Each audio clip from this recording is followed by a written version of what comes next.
This might be the most important video I've done from the infrared. If you're struggling with an annoying person, and this includes adults and kids, you need to watch this video from beginning to end, and it's a long one. We cannot allow people to steal our feel-good energy, and I have a 5-step process for you to use if an annoying person is causing you pain and suffering. The one thing that all of us struggle with is managing our emotions, and this is especially difficult when we want to attract good things. We might drive ourselves mad during challenging times, forcing ourselves to think positively because we don't want to attract something bad. That never works. It makes things worse. So after a lot of research, years of professional training, and years of meditation, I have a solution. I've created a solution, and I'm going to talk about that in this video.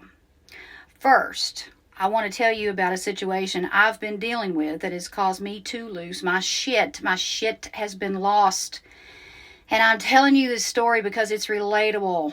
Think of my story as a metaphor for whatever is going on with you. Okay. I have a neighbor that carries out capital construction projects between the months of April through about November of each year. And I've been dealing with this since we moved into this house in April of 2021. So I'm in my 3rd year of their capital projects. Between the noise and the rubbish, this neighbor has not only interfered with the use and enjoyment of our home, but this person has terribly hindered my work. I work from home. I'm a meditation instructor and an author and an empowerment coach. I need silence, but instead, I have the sound of saws. These saws are so freaking loud that I have been wearing earplugs in my office and I can still hear them. I have awakened to the sound of saws for a long time. They start around 8:15 a.m. each day and don't stop until about 6:30 to 7 o'clock in the evening.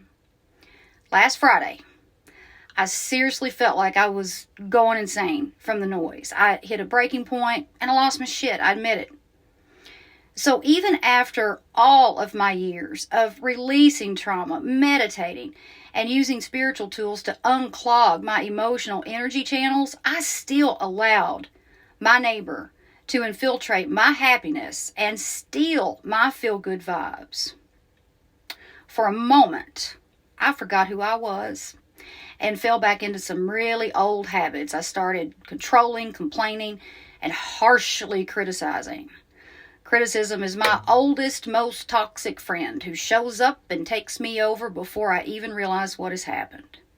Luckily, I am a very self-aware person, and I caught myself. So over the weekend, when I had some much-needed silence, I got in touch with myself and developed a strategy to help me feel less constricted. You can use this strategy in any frustrating situation that you encounter. Here's the 5-step strategy that I want to teach you. Step 1. Be aware of what emotions actually are. They are simply thoughts in the mind that are associated with some kind of sensation in the body. That's why they're called feelings. We feel those sensations, and those sensations cause us to act out. Last Friday, those saws have been going for about 8 hours straight, and I opened my front door and screamed obscenities at the workers.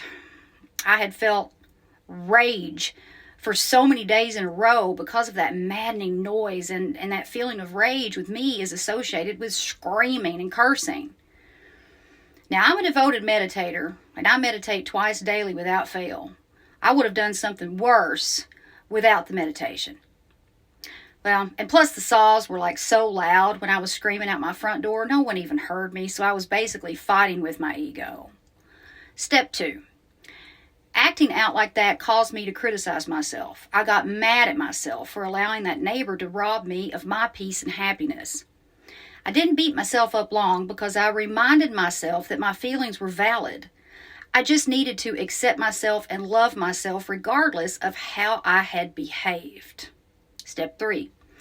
I wrote about the situation objectively. Oh my God, this is so powerful. I wrote about my neighbor objectively, so I didn't include how I felt. I kept the feelings out of it. I stated facts. This helped me tremendously because it made me more aware that the story around the situation is what made me crazy. We tend to attach stories to particular events, which often stirs debilitating emotions when those stories are attached to unpleasant events. So writing about it objectively put me in the position of the witness, which took me out of the position of the victim. The purpose of positioning yourself as the witness is to become aware that you are not the emotions associated with an event. You're just feeling something at that moment, and you always have the choice to react or not. Step 4. Then I wrote about the situation subjectively. I wrote about how I felt, and with each sentence, I chipped away at the emotions that were causing pain and suffering. I didn't judge the emotions. I owned them, I admitted them, and set an intention to let them go because they weren't serving me well. Last step, step 5. Envisioning the outcome has never failed me. Never. I ask myself, what is it that I want to happen with this neighbor? Well, the answer came right away. I want them to move because I don't think the construction will ever stop. A few years ago, when I lived in my hometown, I had a neighbor that threatened to kill my dog, and she threw dog poop on my front doorstep and rubbed it all over my back deck. I'm not joking. She thought my dog had pooped in her yard, and he hadn't, but whatever. I envisioned her moving, and she did. She moved to Canada about 2 months after that happened.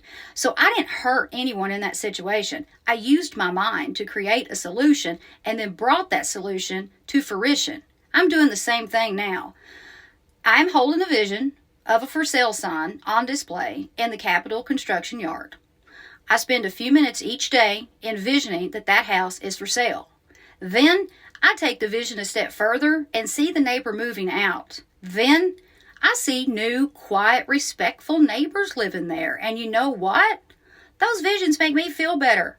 And that's the goal anyway, right? So remember this 5-step method the next time you feel a shit-losing episode coming on. Here's a quick recap. Be aware of what emotions actually are. Accept yourself no matter how you have reacted. Write about the situation objectively to position yourself as the witness. Write about the situation subjectively to chip away at the unpleasant emotions that have a hold on you.